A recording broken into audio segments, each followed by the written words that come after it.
us again. We're back. Yeah, we're talking about a damn anthology movie that we saw. It's a pretty good one. Can I tell you right now, I loved this movie. Yeah, it's a good movie. Yeah. It just made me want to squeal with delight. They obviously saw a creep show. And they wanted it to be as great as that. And yeah, it was. It was good. The wraparound story was good and everything.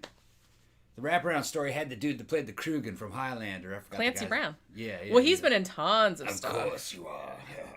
Yeah, he's done like a lot of voice work, and he was also in Starship Troopers. He was in fucking. Right.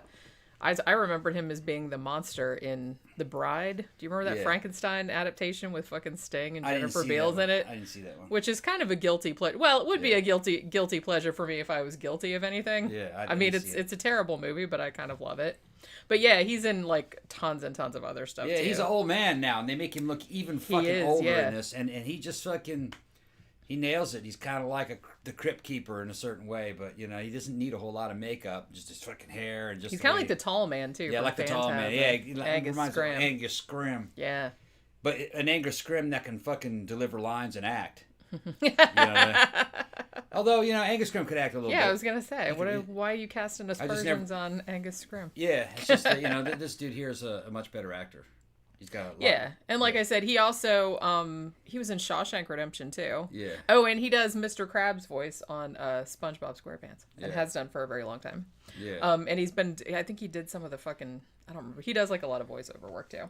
Yeah. But yeah, so in case we didn't mention it, this is called The Mortuary Collection, and it's an anthology film.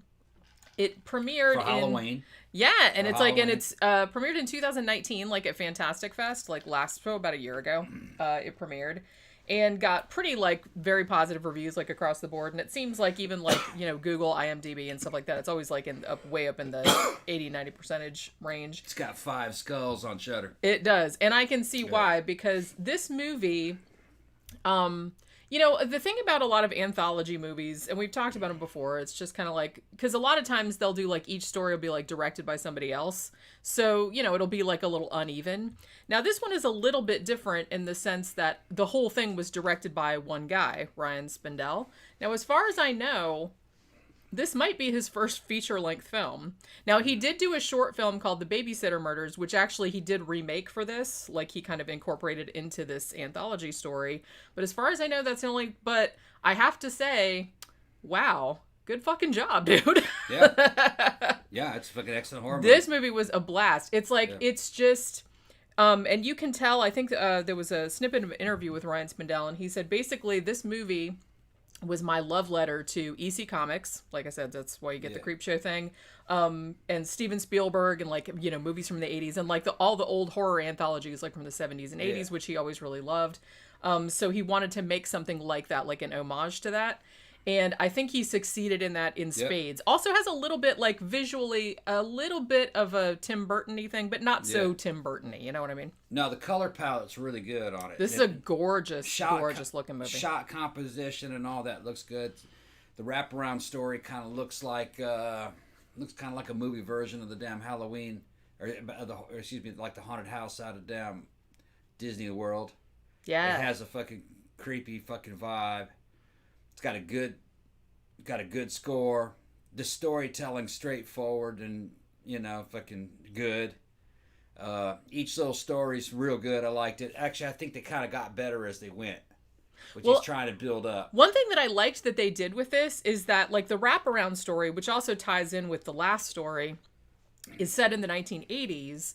But the stories that go on, like the first story set in the 50s, the second one set in the 60s, the third one set in the 70s, and then like the Babysitter Murders, which ties in with the wraparound, is 1980s. So it's almost kind of like 4 decades. And so you get like a really cool, I mean, the production design and everything like that is like really cool. Like the way they did, like they went from decade to decade, but then it still has like an overarching look to it. I mean, just the whole thing was just, it had that beautiful like greenish like tinge with just like pops of like red and like firelight and stuff like that. And it's just, I love that fucking look. Yeah, and he was also kind of homaging Italian giallo lighting styles in certain parts of the story and up inside that house. It's just a good story, Fucking second story, it had some damn jocks.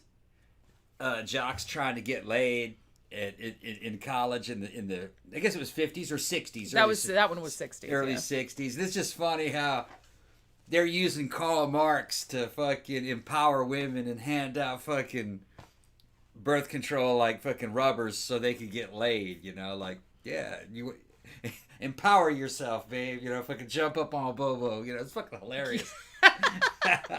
And fucking, I can't spoil any of the. Yeah, I mean, I'll just give like a rundown. I'm not gonna. This is like on Shudder. They just added it. Yeah. You know, and like I said, Shudder has been really knocking it out of the park with the shit they've been like curating and like adding on there recently. Yeah. This one was like the first. This one really like put me in the mood, like the Halloween type of mood. Oh, I forgot. If you guys have Shudder, I forgot to mention this before I forget. They put The Evil up there, which is one of my favorite fucking horror movies. Yeah, we reviewed it a while back, yeah. Yeah, fucking my babysitter Kimmy took me to that. I saw that in the matinee with Kimmy. Fucking Princess Leia. I saw that with Princess Leia. But fucking that there was something about that movie, and it's got 3 or 4 different titles, but the version I saw in California was called The Evil. And that's generally what it's known Yeah, as, and at it's least a lot in the better US than nowadays. the Amityville Horror. It's a lot better than the Amityville Horror. Yeah. I liked it, but go ahead and check that one out too. Yeah, they just added that one recently as just well. Just giving a shout out to that one. But yeah, so the interesting thing about this too is that thematically, or I guess like the wraparound story is a similar setup to John Carpenter's Body Bags from 1993. Yeah. You know what I'm saying? Not exactly the same, but it's better than Body Bags, though. Yeah, I think it is. Well, because like I said, Body Bags had different directors for each one, and so some of them are better. This one was like the same director, so it had more of a cohesive vision, even though it was like the stories were different.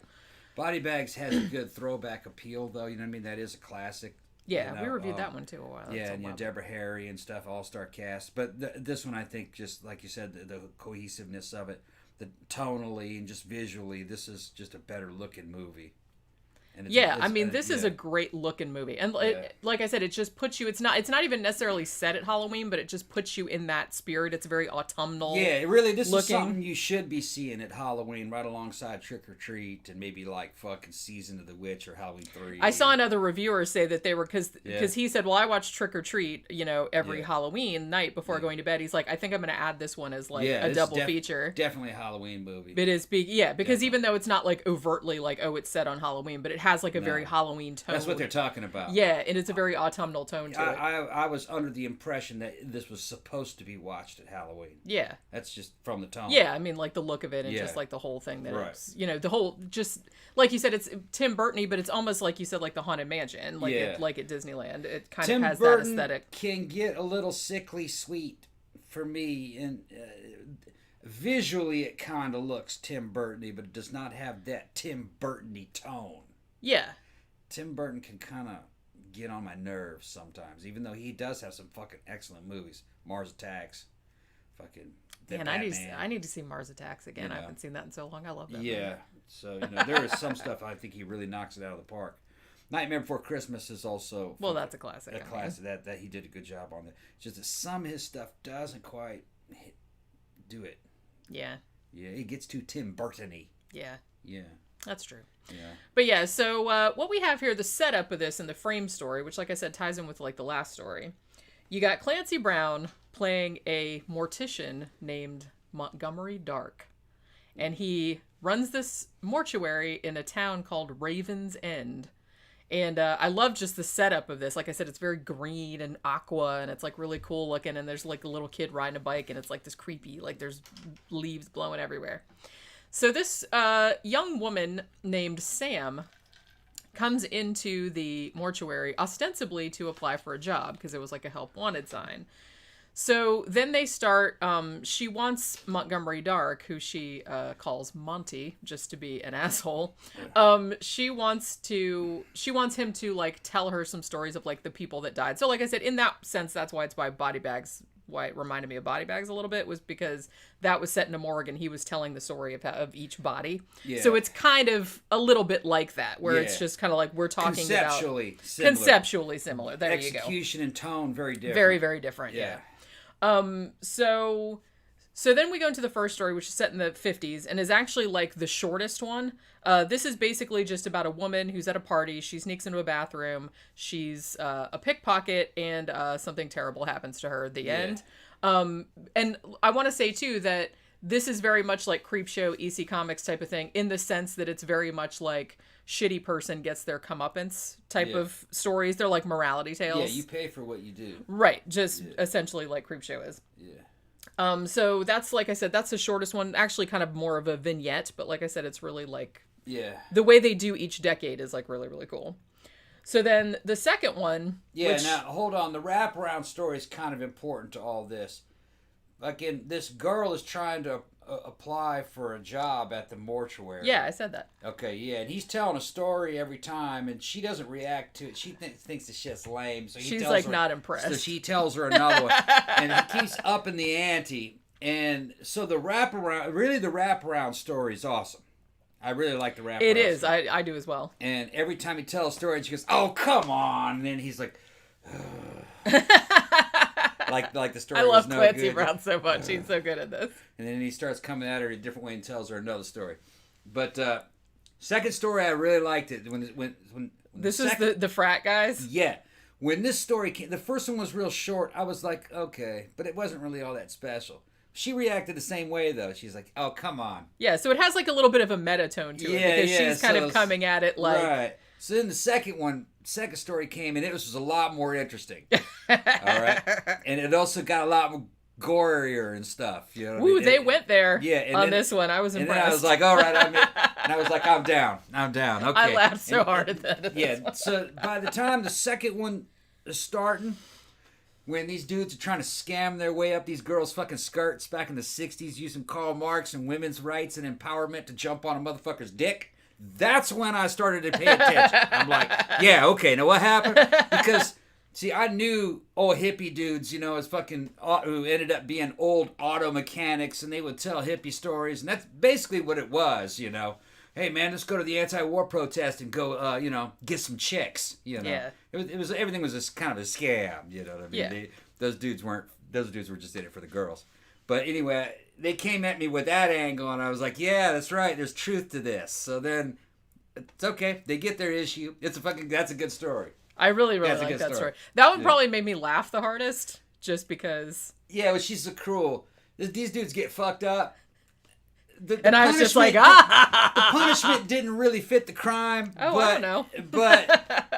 the punishment didn't fit the crime. I didn't feel bad. But that's how it would be. That's how women are. I cackled and cackled and cackled. How women are. That's a good one, though. Yeah, I know. I liked that. We're the worst. I did, too. The worst. And like I said, I mean, even though you could kind of guess where it was going, like we guessed where it was going. Yeah, but it had to go that way. But I was like curious because I'm like, are they really gonna show like what they're suggesting that they're gonna show? And they did. And then as the stories get told, sometimes characters from the earlier stories show up. So now you have a background. Yeah, like Dr. Kubler, who shows up in this one, he actually shows up in the next story as well. So a lot of the shit that happens in the early stories ends up impacting the later stories. You're like, oh, that's where I know where those things came from. Yeah. So so it kind of all ties together. Yeah, they all kind of like together. Kind of like Creepshow with the marble ashtray. You know what I mean? Yeah. It turned up in like every show, like in different iterations or different segments. It's every bit as good as Creepshow 1. It's a different movie. But I'm gonna put it at that level. I love anthology movies. But like I said, it's usually like you see them and they're just like, oh, this story was really good, but the other ones were just kind of meh. But this one was just really good the whole way through. And like I said, I think it was because it was one director, and so it was very cohesive. Yeah. So everything kind of like tied together. The movie fulfilled a vision. Yeah, and it had like a similar, even though it went through different decades, like it had a similar like look to it. So then the third story, which is set in the 70s.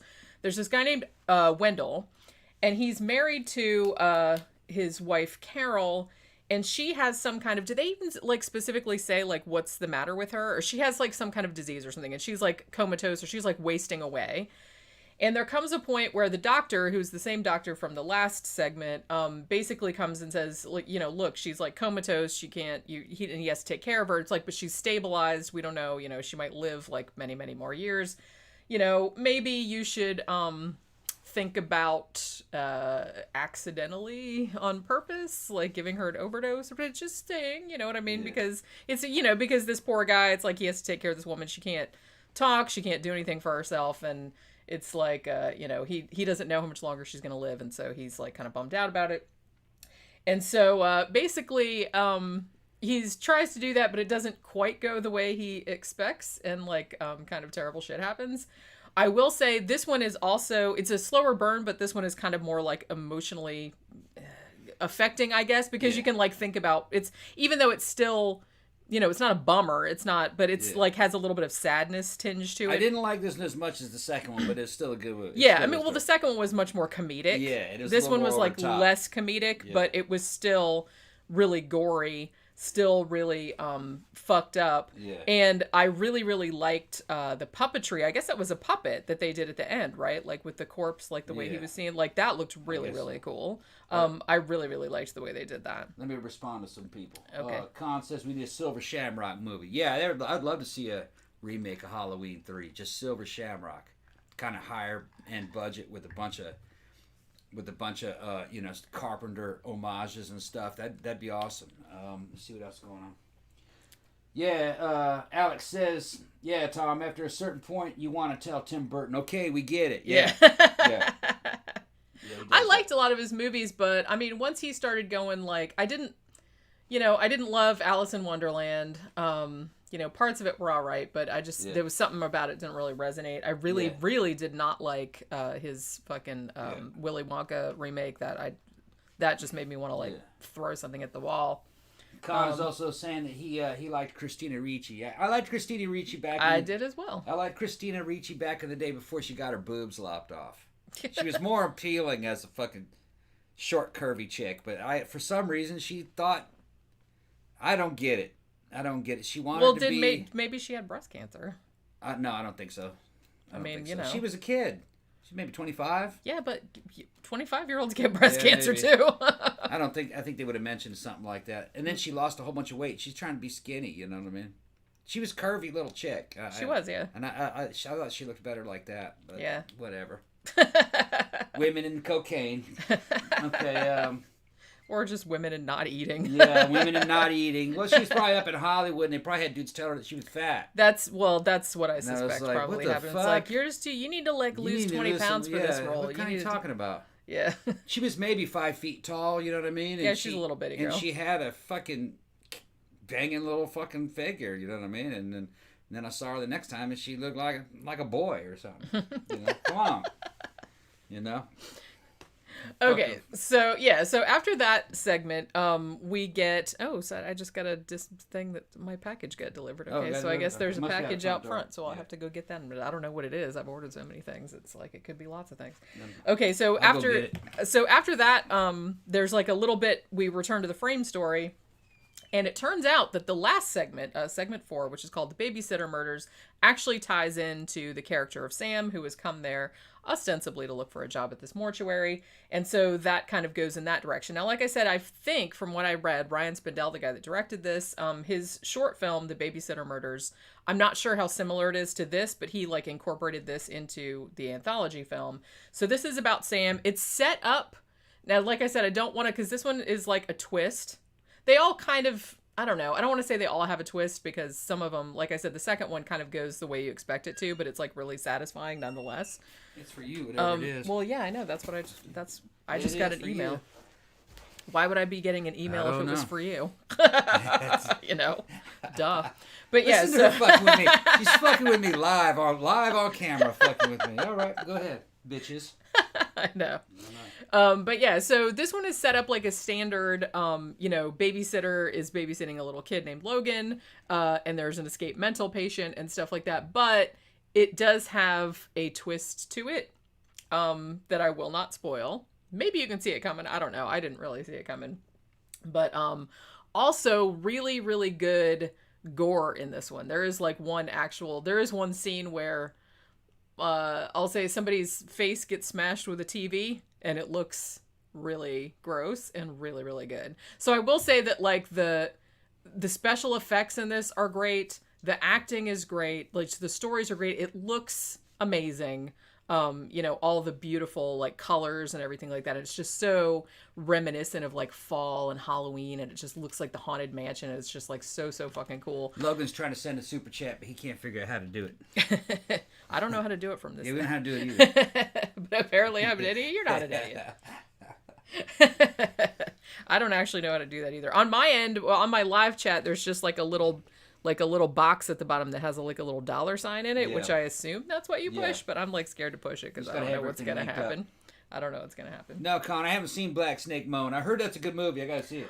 Yeah, I think I might have seen it, maybe, or I've seen parts of it. They're saying Christina still looked hot back then. She had all the curves still. I think is what one dude said. Yeah. Maybe. Wasn't Samuel L. Jackson in that? I thought she had kind of gotten skinny by that point. Maybe not. When did that come out? 97? Ooh, I can't remember. Her whole fucking thing was to be short with fucking boobs and fucking nice fucking thighs on her, man.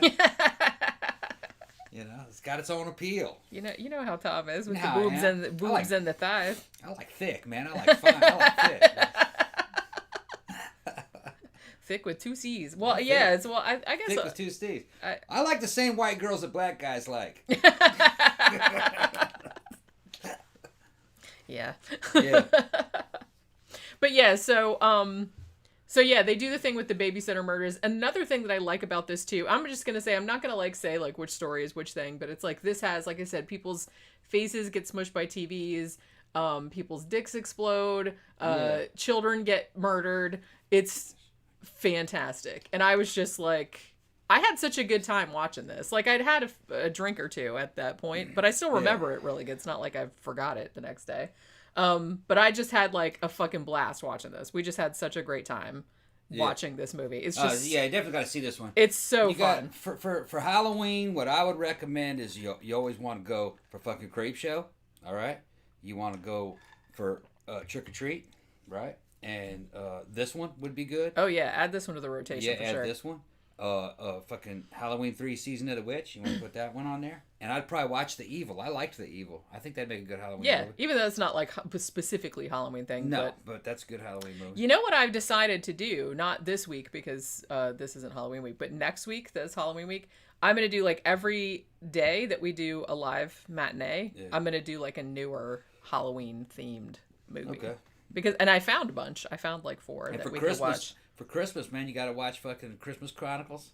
And it's supposed to be Christmas Chronicles 2. Crustle Part 2 is going to come out on Netflix. I need to look that up and see if it's going to come out. Part 2. Crustle Part 2. Yeah, fucking right. The Crustling. Crustle 2, the Crustling. Please, somebody needs to Brought to you by Canon Films. I want to see that shit. Yeah. Shit. Think you've had enough crustle? You haven't crustled the fuck out of shit until you've crustled to the crustling. Crustle together with us. We crustle alone together. I can imagine the fucking poster for that. Yeah, everything just says crustle. And it's got like 10 people in the fucking poster, but each one of them's got Crustle's face on it. Say. Every character's played by Crustle. Yeah. Yeah. It's like being John Malkovich, but like but like an action movie version. Yeah. Like Crustle even plays the children. And the dog. Yeah. Oh my god. Crustle the motion picture. Crustle. Oh my god. All right. So yeah. Definitely, if you have Shudder, or you could probably get this, maybe you can get it other places on VOD too, but it's definitely on Shudder. They just added it, called the Mortuary Collection.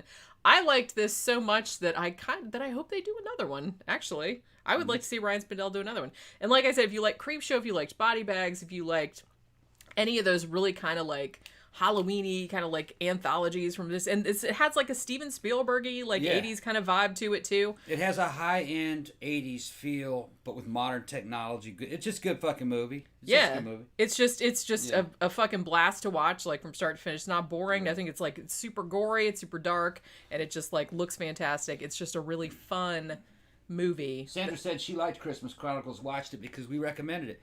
I'm telling you, I heard that Christmas Chronicles 2 is coming out this I heard that as well, but like I said, I don't know if the production got pushed back, but it's like I thought they were already working on it like last year. So. Christmas Chronicles 2 on Netflix. I got to look back into it. Crustle versus the yokai. Yeah. Yokai Wars and Yokai Monsters, those are good movies. I don't know. They don't really have a Christmassy feel, or they don't have a Halloween feel. Oh, thank you so much, Logan. Oh my goodness. Oh, thanks, Logan, bro. That'll fucking Wow. help us pay for them damn keys. Yeah, right. Oh my God. $200 worth of car keys yesterday. Yeah, $100 a key. Don't lose your car keys, Don't kids. lose a car key. For newer cars. Yeah. And my car's a 2004. Yeah. And we didn't lose the key. It just broke. And the chip fell out. Couldn't find a damn We said about it last night. And I'd been fixing that key. We've just been gluing it back together.